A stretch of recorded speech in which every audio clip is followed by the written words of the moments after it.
Olá, seja muito bem-vindo, você que nos acompanha de todas as partes do Brasil e do mundo. Tá no ar o Mata-Mata com Evair, hoje é segunda-feira, 13 de outubro de 2025. Eu sou Rafael Tomazetti, aqui comigo estão Evair Paulino, Janaína Carvalho e temos muitas informações para você, não só dos jogos das seleções. Data FIFA tem seleção classificada, tem seleção que provavelmente vai se classificar hoje, amanhã. A gente traz tudo isso para você agora, além da vitória do Palmeiras e os cenários da Série B e C. O que aconteceu, o que o Evair previu aconteceu. Difícil sair lá do Moisés Lucarelli com a vitória. Foi isso que aconteceu. Sem acesso, sem vitória, sem acesso para o Guarani na Série C. A gente vai falar de tudo isso a partir de agora. Já cumprimento aqui o Evair, que ficou um pouco chateado com o não acesso do Bugre, que morreu na praia. É verdade, é verdade. Até estava comentando aqui com a Janaína, antes de começarmos, um podcast lá do Recife, aqueles lados lá, fazendo tentando comparar Guarani e Ponte Preta, dizendo que eles iam se ajuntar ali e empatar o jogo. Isso é impossível. Jamais um iria conceder alguma coisa ao outro, ou deixar, ou sequer tentar de matá-lo, o seu adversário. O empate não era bom para Ponte Preta, só servia para o Guarani, então não tem conversa. Não, e a comemoração do jogo, pós-jogo, né, da Ponte, parecia que tinham ganhado um Mundial. E no geral só deixou o principal rival de fora. E classificou pra final. Isso. Valeu a pena. Não, a Ponte Preta fez tudo que manda fazer, dentro da sua casa, a mesma recepção, o mesmo estádio, aquele amontoado de gente ali, uma maior público da Ponte, né? Uma partida belíssima, né? O Moisés Lucarelli lotado, e a Ponte Preta fez a parte dela. Bom, vamos começar falando de Série A. Série A que tem um líder isolado agora, não só nos critérios de desempate, mas à frente também na pontuação. Nessa data FIFA nós tiramos aí 6 asteriscos, né? Foram 6 times em campo. O Palmeiras tinha 2 asteriscos, agora tem só um. O Juventude deixou seus asteriscos para trás, o Mirassol também perdeu seu asterisco que tinha. Foram jogos realizados aí nesse período de data FIFA. E o mais recente deles, apesar de diversos desfalques, provavelmente nem o Evair, que acompanha o Palmeiras desde o Sub-13 até o profissional, sabia que tinha. Sub-13 também não. De vez em quando chega na final, a gente vê os gols lá. Mas não tem como acompanhar, né?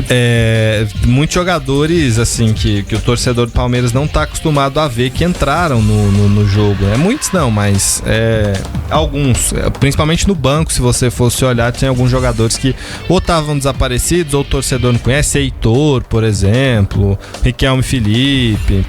O Eric Belé joga de vez em quando, mas estavam lá no banco. O Eric Belé entrou, o Luigi entrou. São os torcedores mais fanáticos, tipo o Evair, pra conhecer esse povo todo aí. Não dá pra conhecer. Não dá pra conhecer. Mas o fato é que mesmo desfalcado, 4-1 pro Palmeiras, e foi fácil lá no Allianz Parque. Rafael Veiga, Bruno Rodrigues, Bruno Fux, Felipe Anderson e o Rodrigo San descontou pro Juventude. Rodrigo San, que mesmo com a concussão, claramente tonto e com problema ali, orientado pelo médico a deixar o gramado, ele voltou, que é uma irresponsabilidade não dele, porque o jogador sempre quer jogar, mas também dele, com si próprio, mas do treinador.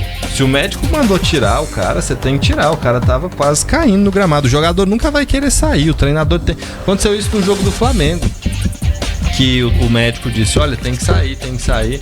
Aí os jogadores falaram, não dá pra ele continuar, acho que dá, ele tá querendo voltar, mas não dá, não posso liberar ele pra... Que fez tirar os testes, ele não sabia nem quanto tava o placar do jogo, né? Mas aí o médico foi firme, né? Sim. O médico exerceu realmente a função dele, que é de não deixar, porque qualquer jogador que possa ter a mínima pancada ali, pode se sentir tonto, nenhum quer deixar o campo. Ninguém vai querer deixar o campo. Todo mundo acha que vai continuar em condições e que nada vai acontecer, e em relação a, por exemplo, algo mais grave que prejudica a saúde, todo mundo sempre pensa que vai acontecer com o outro, não com ele.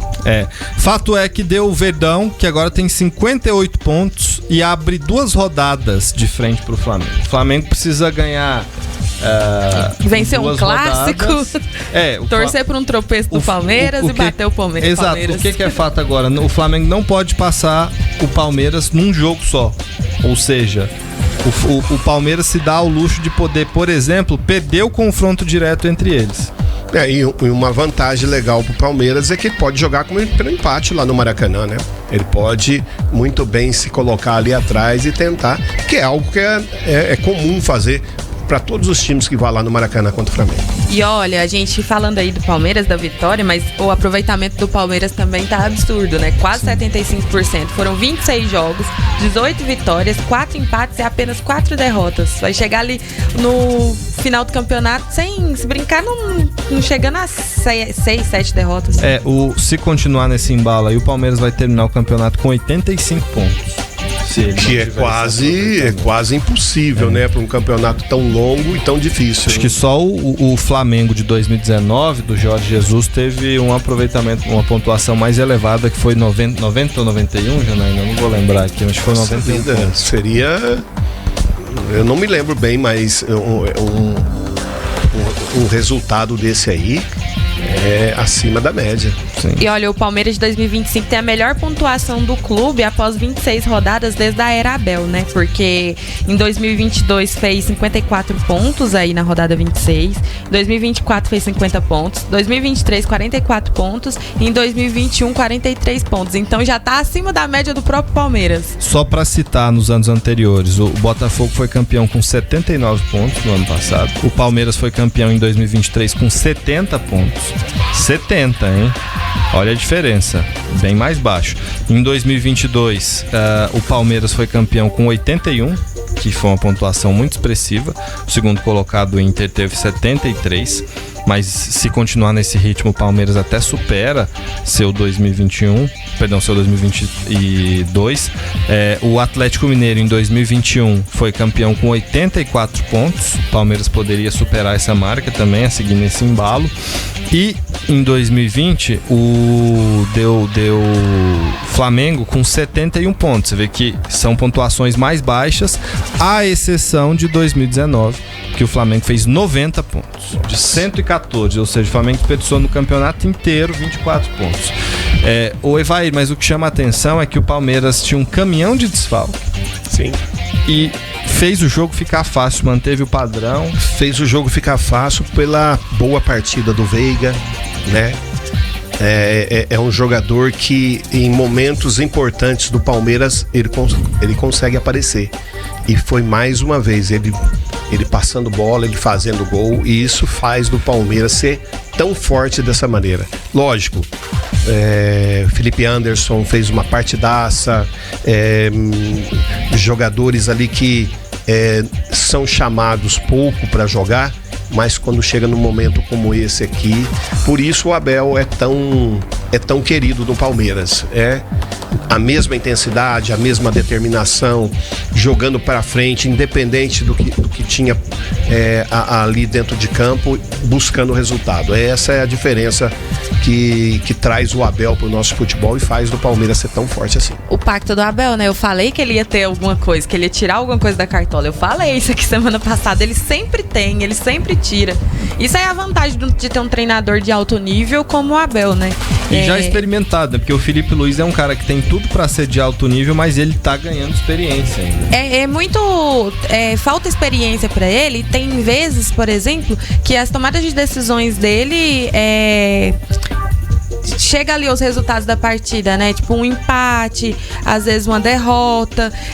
Diferente do Abel, porque como já tem uma experiência bem longa no futebol brasileiro, como treinador, tá aí a diferença, né? Onde a experiência manda muito. Concordo.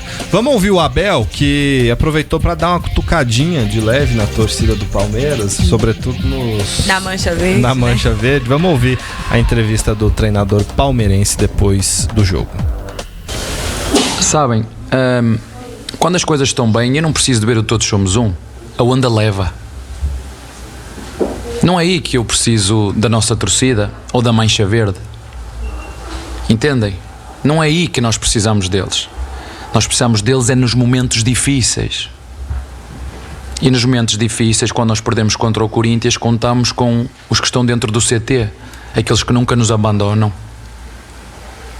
Esses é que nunca nos abandonam, sabem? E quando este espírito, a gente vê este espírito, para mim é normal. Para mim é normal. E os meus jogadores sabem disso. E se o Palmeiras quer ser diferente, e se a Mancha Verde quer ser diferente, e se os nossos torcedores querem ser diferentes, é nos momentos difíceis, porque eles vão aparecer. É aí é que a gente precisa deles. Vocês que o Palmeiras precisa do seu torcedor, disse o Abel, não é nos momentos fáceis. Precisa nos dois. Não, é bastante normal dessa maneira, né? Eu acho que dentro da linha do pensamento, dentro daquilo que ele está dizendo ali, o palmeirense entende, porém a paixão às vezes fala mais alto, né? E nem sempre tem esse apoio. Nos momentos difíceis se torna mais difícil ainda porque existe a cobrança. Se a cobrança é da imprensa, existe a cobrança do torcedor. Isso é... Mas a cobrança é normal, só porque a questão é que o torcedor do Palmeiras, ele exagera um pouco. Porque... Mal acostumado. Sim, porque quem vê o torcedor do Palmeiras reclamando, pensa que o time tá na pior fase possível, tá brigando pra não cair, que tem anos que não ganha um título. O time tava em segundo, tava em terceiro, mas ainda com possibilidade de ser segundo. Perdeu 4 jogos no campeonato, naquele momento tinha 3 derrotas, classificado na Libertadores, e o pessoal chutando rojão. Que tem torcedor que acha que quanto mais ele brigar, quanto ele mais discutir, cobrar, o time vai melhorar. É um erro grotesco. Vamos pro intervalo, daqui a pouco a gente fala um pouquinho dessa briga no rebaixamento. Parece que ninguém de lá de baixo quer sair, viu? O intervalo é rápido.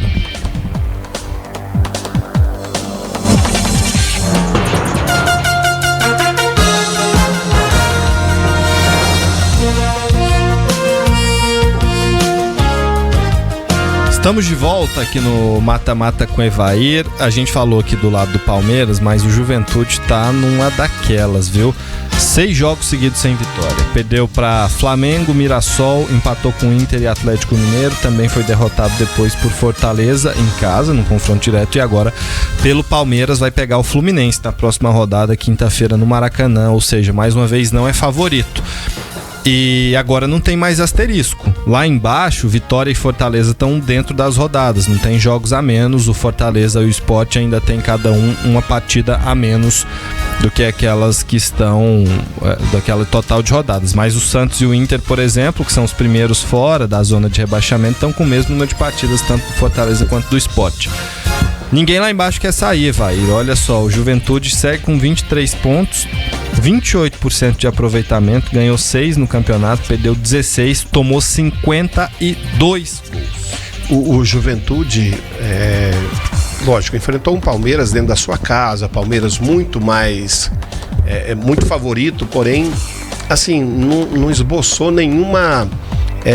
força de vontade para tentar pelo menos empatar com o Palmeiras, né? O Palmeiras foi totalmente 7, 8 desfalques, o Palmeiras foi o tempo todo foi superior. Quando teve a troca de treinador, que o Juventude começou a esboçar uma reação ali, eu pensei que ele ia ter respirar mais aliviado, que ele ia conseguir engatar uma sequência aí, e que não foi o que aconteceu, né? Porque os 5 últimos jogos, 3 derrotas, 2 empates. Eu cheguei a dizer aqui que do jeito que estavam jogando, quando o Carpini voltou, os times que estavam no Z4, o único que eu vislumbrava uma possível saída dali era o Juventude naquele momento.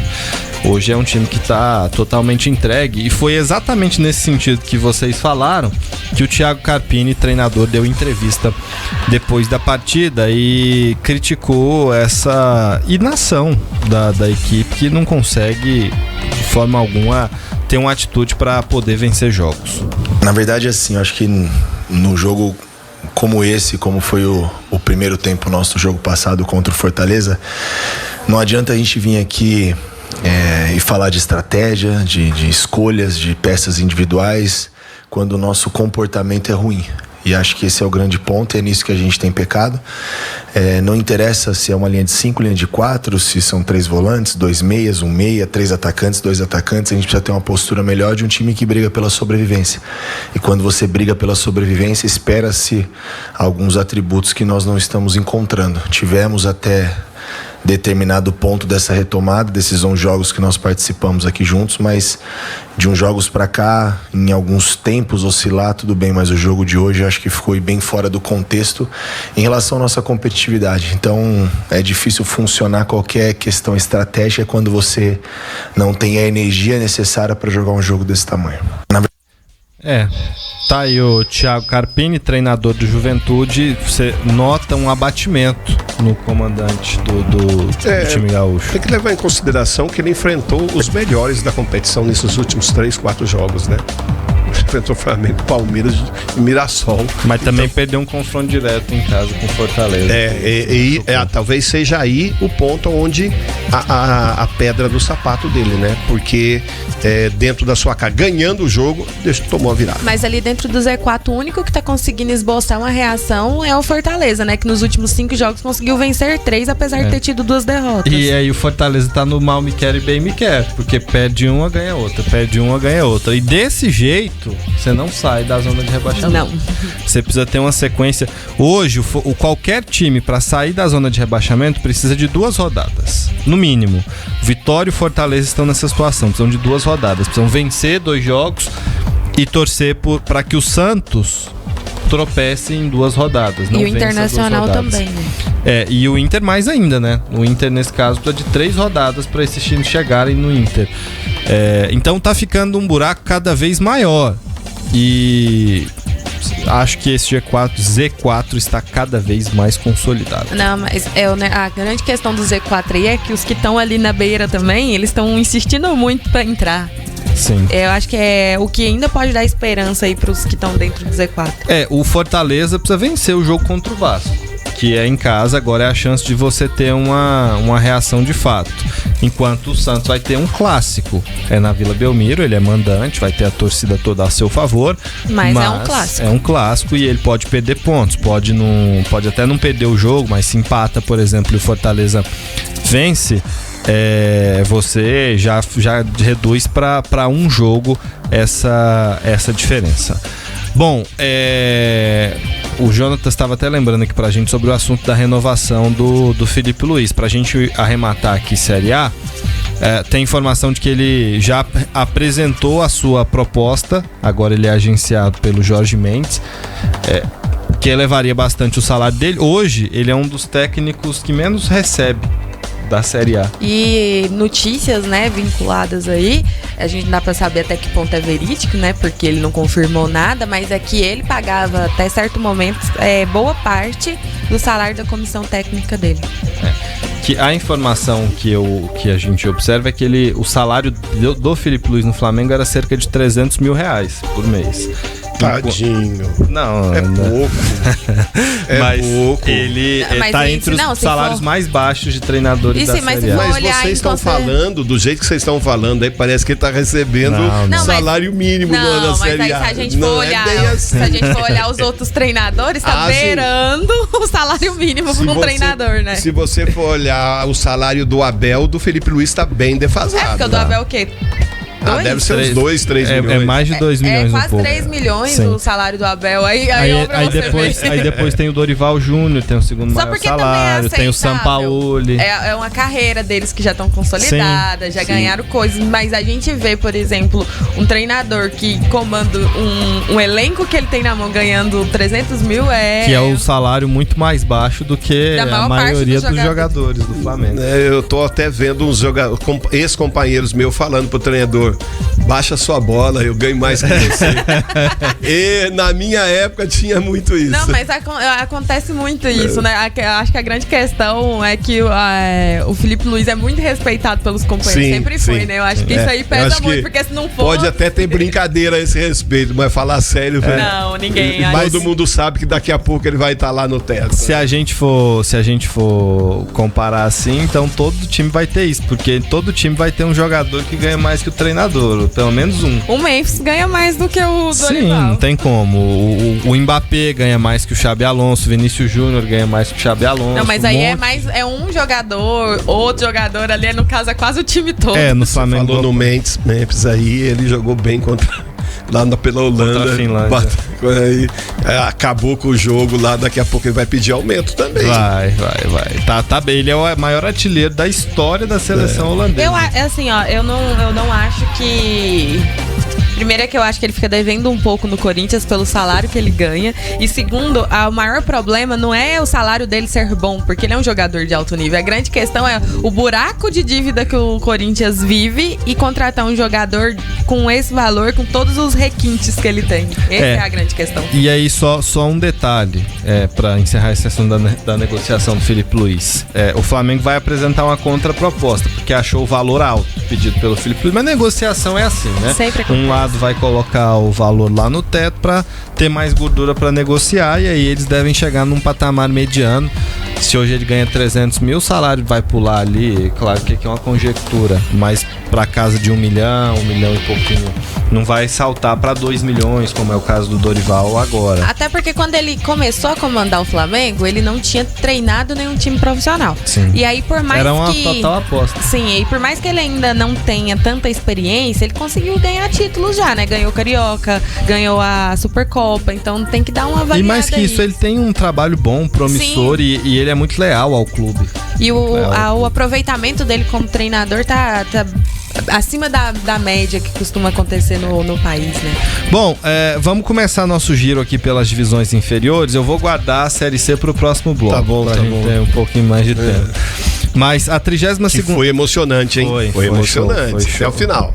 A 32ª rodada da Série B começou no sábado. E adivinha o que o Goiás fez? Empatou contra o Atlético lá em Minas Gerais. E só empatou porque conseguiu fazer um gol de pênalti, porque nem o pênalti o Goiás estava conseguindo converter. Perdeu muito. Teve até um repórter que perguntou pro Mancini há uns 3 jogos atrás se ele dava treino de finalização, porque o time tava... E aí o repórter foi proibido depois de participar de não, teria que proibi-lo mesmo, porque tá fazendo o quê, né? Lembrando também que aí no fim da semana passada, o Goiás demitiu o Lucas André, que é o executivo de futebol. E aí o Tadeu deu uma entrevista, porque tava rolando comentários aí que tava tendo um racha no elenco, e aí ele pegou e falou que isso não existe, e que o grupo de jogadores tá bem fechado, que é porque é consequências ali do futebol. Cara, mas é uma queda... Quando não chega os resultados, o pessoal fica procurando motivos para não tá dando certo, né? E aí, é a premiação, é o bicho, esse ganha mais. O time do Goiás, naquilo que nós vimos dentro de campo, é um time que chegou ao seu limite, mas que os outros começaram a subir também, né? E não é um time que você fala assim, vai ganhar fácil. Ele vai ter que brigar desde o início, só que não tem conseguido nesses últimos jogos. Mas, por exemplo, se o Goiás tivesse conseguido vencer essa partida, teria ido para 54 pontos, porque o Coritiba também não conseguiu vencer esse final de semana, que o Tomazete vai falar, né? Estaria colado, ficaria 56, 54, ficaria mais fácil a vida ali. E aí, só para encerrar esse assunto do Goiás, e a gente passa para os outros resultados, o Goiás, a Chapecoense joga amanhã contra o Botafogo de Ribeirão Preto em Santa Catarina, ou seja, é totalmente favorita para vencer o jogo. Aí o Goiás vai deixar o G4 pela primeira vez desde a 4ª ou 5ª rodada do campeonato. O Goiás, de 32 rodadas, esteve no G4 em 29 ou 30. Só 2 ou 3 rodadas ficou de fora. Já pediram a cabeça do Mancini lá? Já, mas tempo, mas né? não. Ele foi mantido depois da derrota pro CRB, ele e o Andrino. Agora demitiram o Andrino. Informação publicada pelos veículos de Pernambuco é que depois do acesso do Náutico, o pessoal do Goiás ligou assim: ô Hélio, tá com saudade da gente? Lembra da gente? Hélio dos Anjos.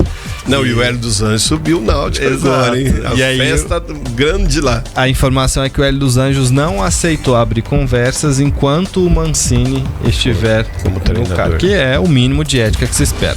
Coisa que não costuma acontecer no futebol brasileiro, né? Eu vou pro intervalo, daqui a pouco a gente volta com os resultados de ontem da Série B e a Série C que magoou o Evair.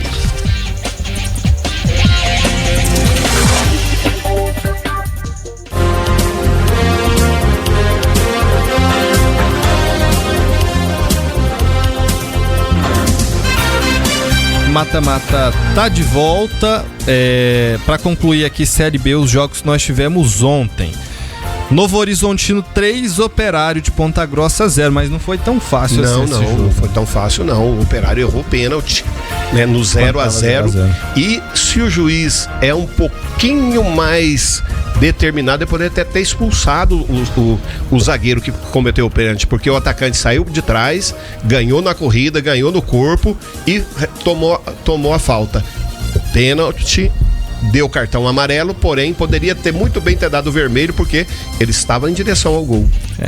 Depois de 9 jogos, o Vila ganhou 1-0 contra o Amazonas, um gol no finalzinho de cabeça do zagueiro. Vila 1, Amazonas 0. O Amazonas, olha, difícil de salvar, viu? Faltam 6 rodadas, tá a 5 pontos da Ferroviária, que é o primeiro time fora da zona, só que a Ferroviária ainda joga hoje contra o CRB. Criciúma 2, América Mineiro, um jogo bom, esse aí foi emocionante até o final, e o Tigre se recuperou, saltou para a segunda posição. Claro, a Chapecoense joga hoje, pode assumir de novo, reassumir essa vice-liderança. E o Coritiba, líder, tropeçou para um time que segue na cola do G4, que é o Cuiabá. Cuiabá jogou mais uma vez suas fichas ali pelo acesso, chegou aos 49 pontos, 1-0 lá na Arena Pantanal. O Coritiba fica no 56. O Coxa tá mais tranquilo em relação ao acesso, mas do jeito que esses times da Série B têm tropeçado, olha, se o Coxa tropeça aí mais um jogo, do jeito que tá... Do jeito e o Coritiba não criou nada, né? Nada. Do jeito que jogou contra o Cuiabá, puxa, eu dava a impressão, assim, não, esse time tá brigando para não cair, porque assim, o Cuiabá superior, até teve oportunidade o Coritiba em determinado momento. Eu esqueci o nome desse rapaz. Na hora que ele cabeceou pro chão, exatamente, né? Cabeceou pro chão, também teve um lance no primeiro tempo, porém de frente com o gol. Wesley, não lembro o nome dele. Ele foi jogador do Corinthians. Eu lembro dele porque ele fazia gol contra o Palmeiras e fazia gracinha, por isso que eu lembrava dele. E eu vi errando o gol de frente com o goleiro lá, uma jogada totalmente... Gustavo Coutinho? Não, ele poderia muito bem ter dominado a bola, escolhido o campo, mas não.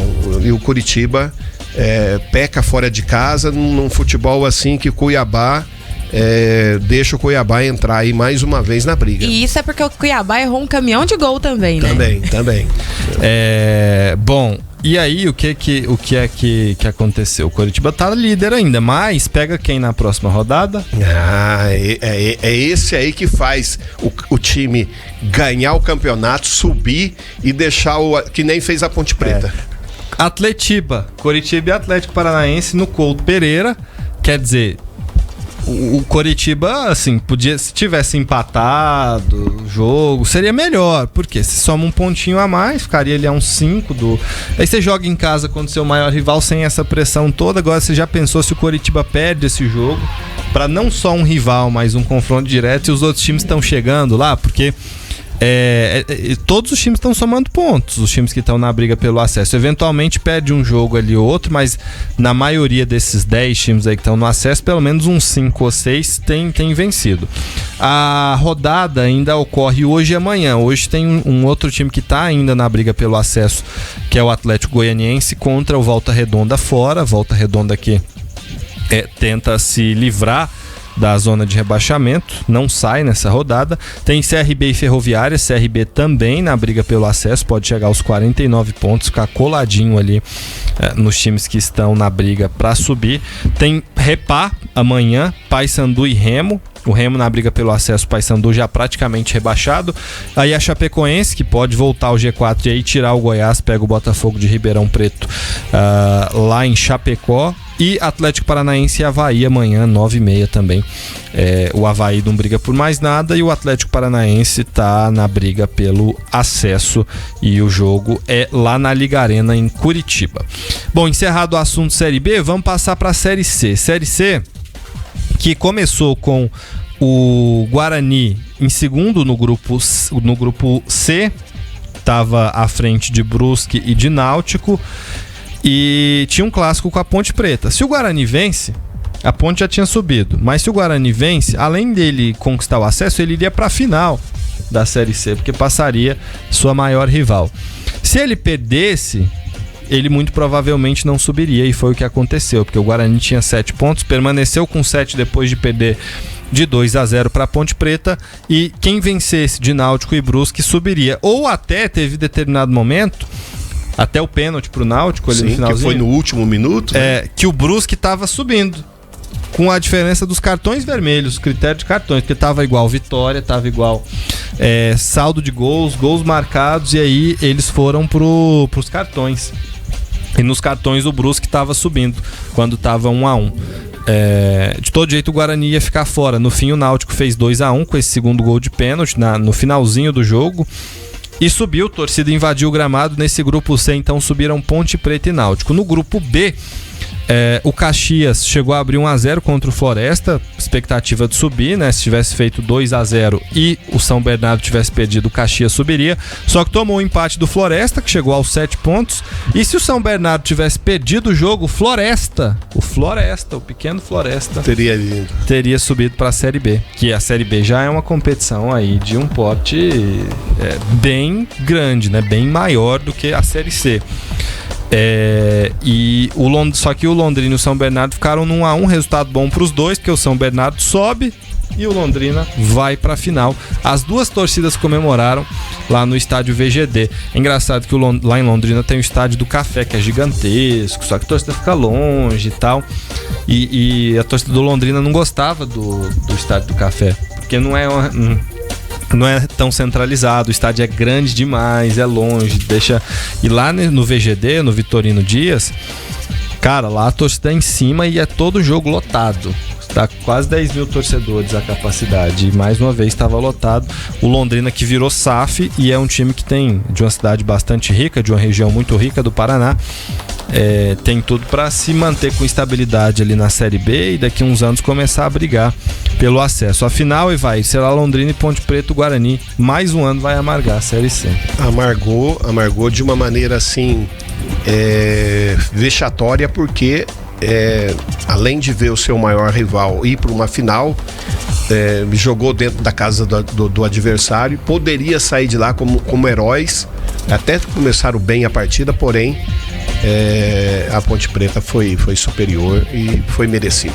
O negócio não foi nem tanto essa partida que perdeu pro rival jogando fora de casa, Sim. né? Foi nas rodadas anteriores que desperdiçou. Sim. Ele ressuscitou o Brusque. O Brusque não tinha nenhum ponto, perdeu pro Brusque lá em Santa Catarina.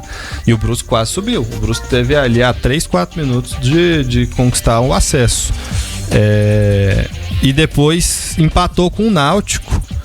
E num jogo em casa, no Brinco de Ouro, que o Guarani saiu na frente, tomou o gol de empate no segundo tempo. Tivesse vencido qualquer um desses dois, hoje estaria tranquilo na frente, poderia até não disputar o título, mas pelo menos já estaria na Série B, voltaria à Série B.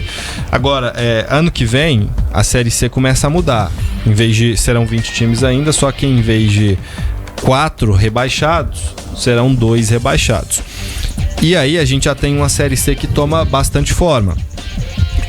Vão jogar a Série C de 2026 Anápolis, de Goiás, Botafogo, da Paraíba, o Brusque, de Santa Catarina, o Caxias, de Caxias do Sul, no Rio Grande do Sul, Confiança, de Sergipe, o Figueirense, de Santa Catarina, o Floresta, do Ceará, o Guarani, São Paulo, o Itabaiana, de Sergipe, o Ituano, de São Paulo, o Maringá, do Paraná, o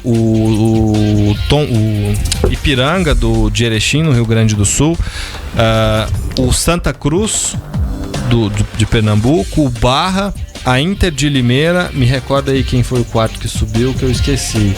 Inter de Limeira, Barra, o Maranhão subiu. Por enquanto são esses, e tem os que vão sair da Série B. Me parece que vai ter um paulista que vai cair da Série B, ou vai cair a Ferroviária, ou vai cair o Botafogo de Ribeirão Preto, né? Então, nessa disputa. Aí vai ter um outro time grande, o Paysandu. Provavelmente a gente vai ter o Amazonas também, tá muito perto de cair. E talvez o Volta Redonda. Então é uma Série C que... o modo de disputa mudou totalmente, então, né? Não, para esse próximo ano não, vai só diminuir o número de rebaixados. Aí para 2027 vão ser 22 times Na verdade já vão ser 24 times para 2027 e 2028 aí vão ser 26 times e aí vai mudar totalmente a fórmula de disputa. Mas você vê de pronto assim, eu imagino o Santa Cruz, um time que vai brigar para subir, certamente o Paysandu caindo vai brigar para subir. Aí você tem times que são bem organizados como o SAFs, caso do Barra. Você tem o Maringá, que é um time que fez sua primeira Série C, que é um time organizado também. Tem a tradição do Guarani, tem a tradição do Figueirense, que vai muito mal financeiramente, mas é um time bastante tradicional também. O Botafogo da Paraíba é SAF, tava com dinheiro, mas fez um campeonato muito ruim. Até brigou para não cair por muito tempo, mas é uma série C que vai ser interessante. E eu imagino que a Série C vai começar a se fortalecer. Antes a gente olhava para a Série B e a Série B era um campeonato muito ruim há uns 15 anos. Hoje a Série B é um campeonato muito estável e você precisa de dinheiro para subir. Se não tiver dinheiro na Série B, você não faz um campeonato que preste. Não, e quem é acostumado a jogar a Série D e sobe para a Série C sofre muito, né? Por conta do formato, com times que são mais cascudos, o nível de dificuldade bem maior. Exatamente, competição de pontos corridos, né, que é diferente. A gente vai para mais um intervalo, daqui a pouco a gente volta e vamos falar de eliminatórias, seleções classificadas. Já tem escalação? Copa. E tem a escalação do Brasil também, vamos falar disso. Intervalo é rapidinho, daqui a pouco a gente volta.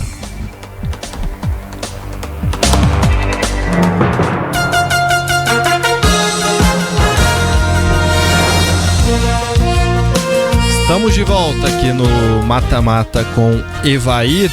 Bom, já temos muitas seleções classificadas e ontem nós tivemos mais uma. Conhecemos mais uma seleção que vai jogar a Copa de 2026, seleção de Gana. Vai para a sua quinta Copa, a segunda consecutiva.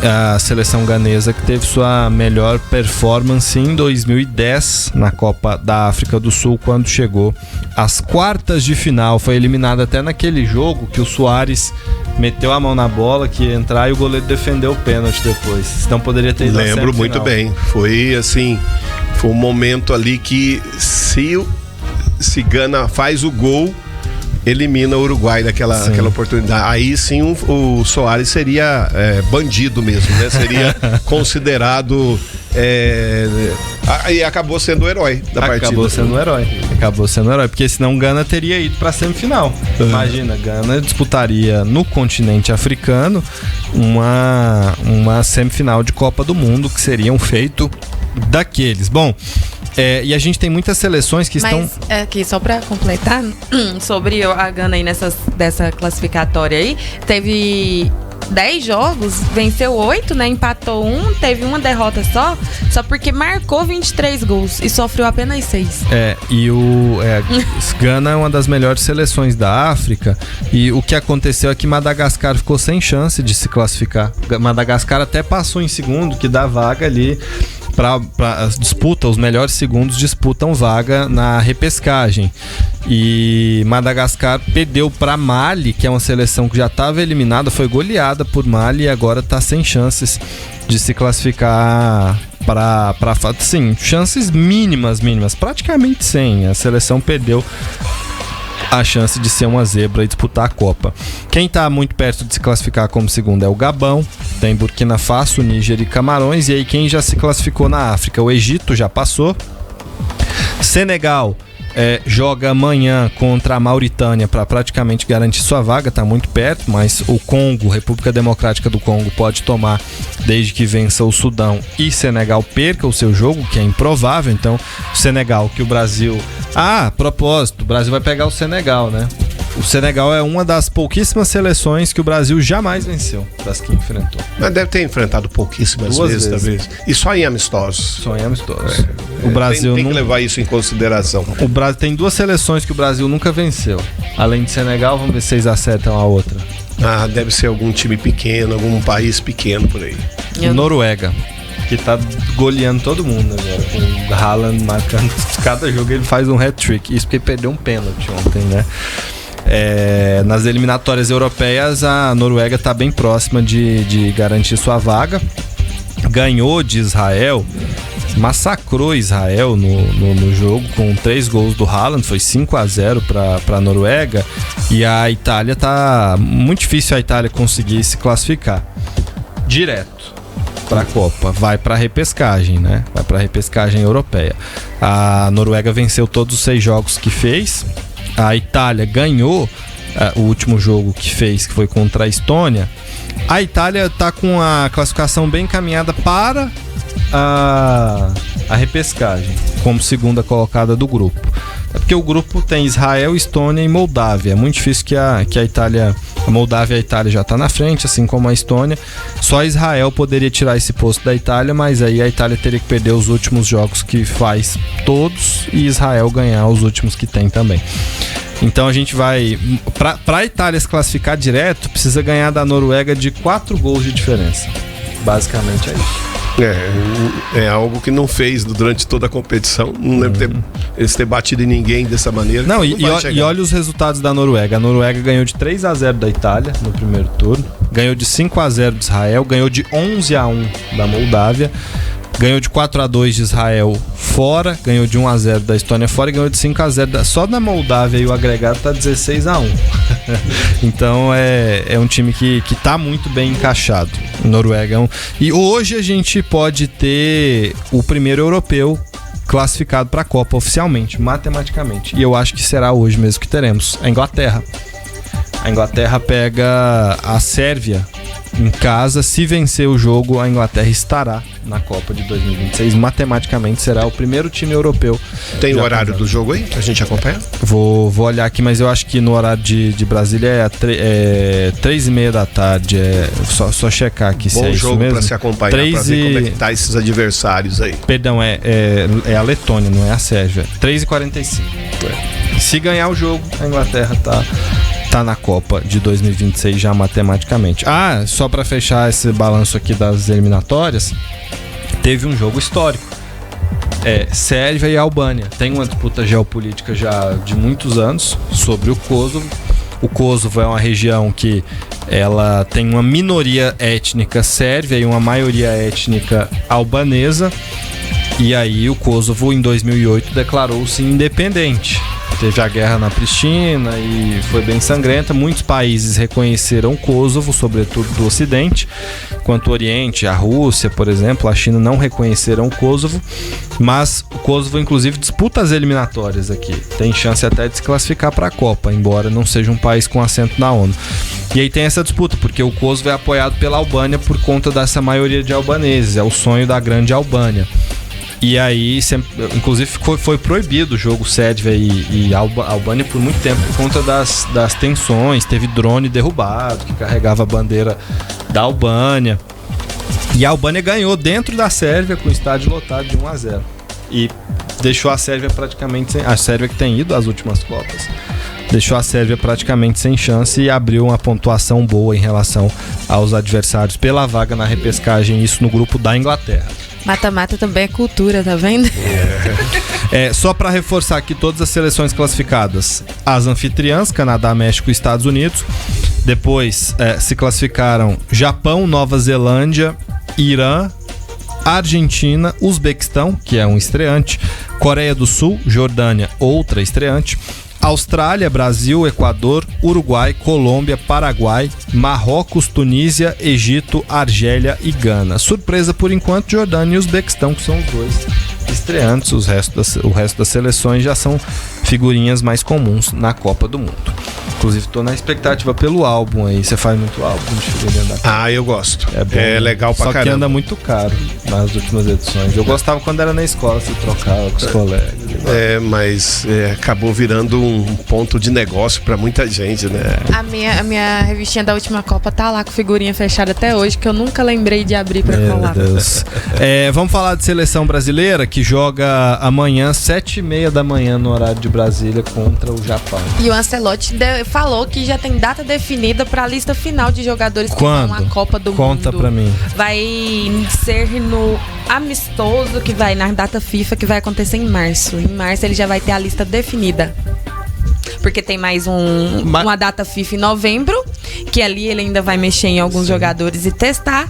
E o amistoso que vai acontecer em março, os amistosos, né? Ele já vai com um time que... Em março, então, ele vai fazer uma convocação com praticamente todo mundo. Sim. Que vai estar na cabeça dele. Então, a convocação de março já deve ser espelhar a convocação da Copa. Sim, ele falou assim, a data FIFA de março pode ser a lista que vai jogar a Copa do Mundo. Temos que manejar essas duas coisas. Um time, pouco a pouco, vai estar mais definido, com jogadores que queremos ver e como vai incorporar nos jogos. Então, resumindo... A convocação de março já tem a cara da Copa. Pode ter uma mudança ou outra, mas é esperado também, né? Não, é bastante. Esses amistosos aí vai fazer com que ele tenha, né, um parecer bem mais próximo do que ele tem. Ele deve ter jogado contra e a favor de muitos, mas porém está comandando os caras diferentes. E antes de você trazer as notícias do jogo de amanhã, vou trazer mais uma, né? Teve ex-técnico aí da seleção brasileira dando pitaco, viu? O Luxemburgo, que treinou aí a seleção brasileira por 4 anos? Não foi isso tudo, não. Ele foi de 98 curta. a 2000, 2 anos. Ele falou que queremos o Neymar na seleção brasileira. Tá certo. Aí ele disse assim que o Neymar não vai estar 100% para a Copa do Mundo, que isso é um fato, mas que o Neymar jogando 50% do futebol dele é melhor do que qualquer outro jogador que esteja lá, que está sendo convocado nos últimos tempos, e que o Ronaldo e o Rivaldo não estiveram 100% e mesmo assim foram para a Copa do Mundo, que o treinador que precisa fazer estudar uma maneira de levar esses jogadores e fazer com que eles joguem mesmo não estando 100%. Cara, eu acho que o Ronaldo e o Rivaldo estavam 100%. Os caras arrebentaram, correram, jogaram. A questão é que vieram de lesões. Não, eles vieram mas de lesões. O esforço é totalmente diferente. Exato, eles vieram de lesões. Eu acho que é outra realidade. Eu não sei se dá pra comparar Ronaldo e Rivaldo lá em 2002 com a situação de hoje do Neymar, né, vai? Eu acho que, assim, a mentalidade deles é diferente né? Eles queriam escrever uma história, né? O Ronaldo escreveu uma história vindo de contusão, dando eu lembro que a Suzy Fleury usava sempre esses exemplos para mostrar para nós, né, o que significa realmente dar uma volta por cima, né? Você querer muito uma coisa, né? E é justamente o caso deles, né? O caso principalmente do Ronaldo, que saiu de uma contusão muito difícil, muito vista, né? Nós víamos aquela situação toda do Ronaldo lá, a gente achava que não ia dar, e de repente ele foi um exemplo muito grande. O Neymar precisa disso. Tem uma diferença também que eu acho, a lesão do Ronaldo, ela foi uma lesão de choque ali, Sim. do rompimento de ligamento. A do Neymar é uma série de lesões crônicas musculares por conta do que ele não se cuidou. Do não profissionalismo. Então é diferente. Muito diferente. Eu entendo que são lesões diferentes, que não é a mesma coisa. O Ronaldo teve uma lesão por conta do risco da atividade, e o Neymar é um desgaste natural que tá cobrando a conta agora. Não, e que ele tem talento e que ele é melhor que a maior parte dos jogadores da seleção, isso é fato, é indiscutível. Só que o Ancelotti precisa pensar no contexto geral, não só em um jogador. Ô Evaí, só pra te informar, devemos ter mudança só no gol amanhã. Só o Hugo Souza titular no lugar do Bento, o resto do time o Ancelotti deve manter. Eu estava esperando mais mudança. Também achei que ele ia fazer. Eu acho que ele poderia testar mais gente. Também acho até que, assim, principalmente no ataque, onde ele tem tantas peças, onde sobra muitas opções, né? Fazer mais testes. Mas vai com a seleção, mostra que ele tá achando o espinha dorsal, né, de jogo. Também é importante nesse sentido. Bom, chegou a hora de nós nos despedirmos. Amanhã a gente volta aqui com a análise completa do jogo da seleção. Evair, tchau pra você, até a próxima. Até amanhã também pra Bruno Rodrigues, que fez um dos gols do Palmeiras, né? E o menino que estava há 2 anos por contusão parado, voltou e fez gol. Isso aí, até amanhã. Até mais. Janaína, tchau pra você, até amanhã. Tchau, até amanhã. Gente, obrigado pela companhia, pelo carinho da audiência. Amanhã a gente tá de volta.